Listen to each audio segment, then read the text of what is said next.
வகுப்புல நாம பார்க்கறது என்னன்னா தமிழ் மொழியில இலக்கணம் அப்படின்ற அந்த தலைப்புல தொகை நிலை தொடர் அந்த தலைப்பை ஒட்டின செய்திகளை தான் பார்க்கணும். பாடப்பகுதிக்கு போகிறதுக்கு முன்னால இலக்கணம் எதுக்கு பயன்படுது அப்படின்னு சொல்லி பார்த்தோம்னா ஒரு மொழியில பிழையில்லாமல் பேசுவதற்கும் எழுதுவதற்கும் பயன்படக்கூடிய கருவி அப்படிங்கிறது இலக்கணம்.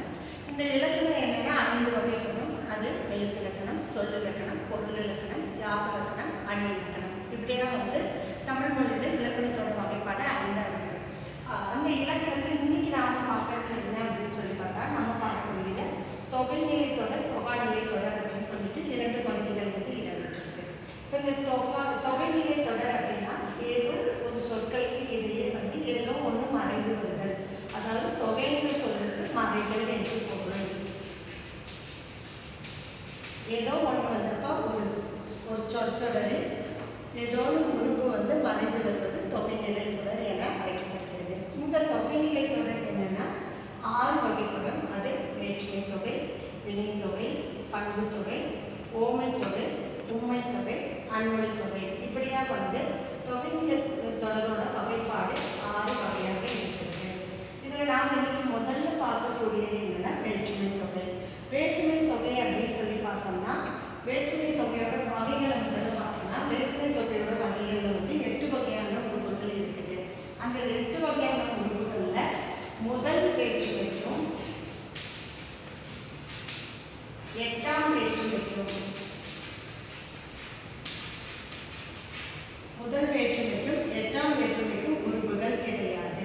மீதி இருக்கக்கூடிய 2, 3, 4, 5, 6, 7 இது அனைத்துக்கும் என்னன்னா உறுப்புகள் இருக்கின்றது. இந்த உறுப்புகள் மறைந்து ஒரு தொடரில் பொருத்தமாகி அது வேற்றுமை தொகை எனப்படும்.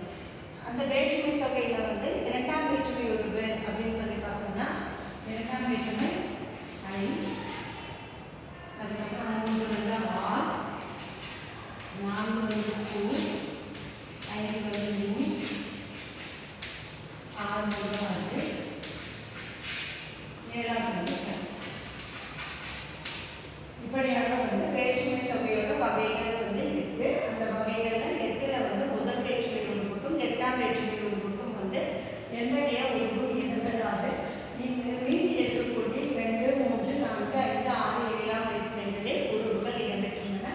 அவை ஐ, ஆர், கூ, இன், அது, கண் என அமைந்துள்ளது. அப்படிப்பட்ட அந்த இரண்டு எவ்வாறாக ஒரு தொடரில் உறுப்புகள் மறைந்து பொருள் தருகிறது என்பதனை ஒவ்வொன்றாக உதாரணங்களுடன் பார்க்கலாம். இப்போ 2ஆம் வேற்றுமை தொகை என்பது ஒரு வாக்கியத்திலோ அல்லது சொற்றொடரிலோ உறுப்புகள், அதாவது 2ஆம் வேற்றுமை உறுப்புடைய 2ஆம் வேற்றுமை தொகையோட உறுப்பு ஐ. இந்த உறுப்பு மறைந்து பொருள் தருமாயில் அது 2ஆம் வேற்றுமை தொகை என அழைக்கப்படுகிறது.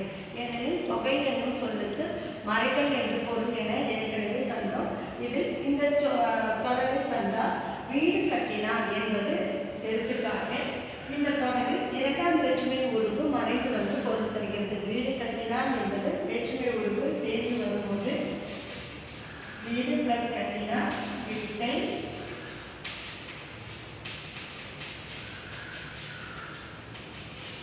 கட்டினான்.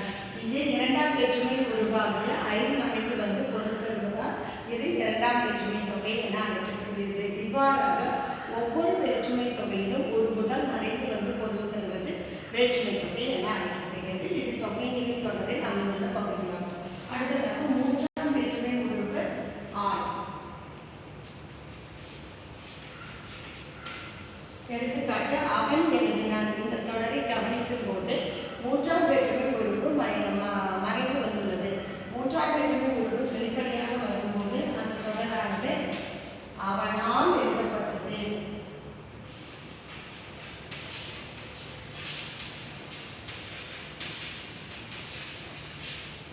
அவனால் எழுதப்பட்டது என பொருள் மாறுபாடு வராமல் வாக்கியம் மட்டுமே மாறுபட்டு வெளிப்படையாக அமைகிறது. ஸோ இவ்வாறாக ஒரு உறுப்புகள் மறைந்து பொருள் தரும்போது வேற்றுமை தொகை எனவும், அந்த வேற்றுமை உறுப்பு பயின்று வரும்போது அந்த தொடர், அதாவது உறுப்பு வெளிப்படையாக அமைவதையும் இந்த வாக்கியத்தில் காண்கிறோம்.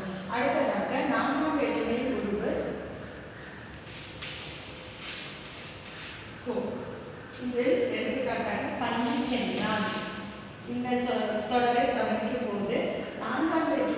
உருவாக்கி பூ மறைந்து வந்து பொருள் தருகிறது.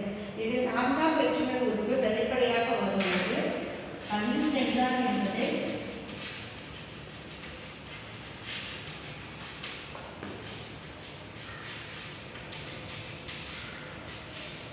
பள்ளிக்கு சென்றான் என பொருள்மாறு வேற்றுமை உருவு வெளிப்படையாக அமைவதை காணலாம்.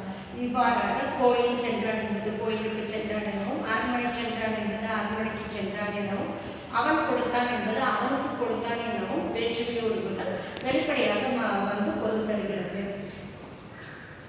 இதன் தொடர்ச்சியை அடுத்த வகுப்பில் காணலாம். நன்றி, வணக்கம்.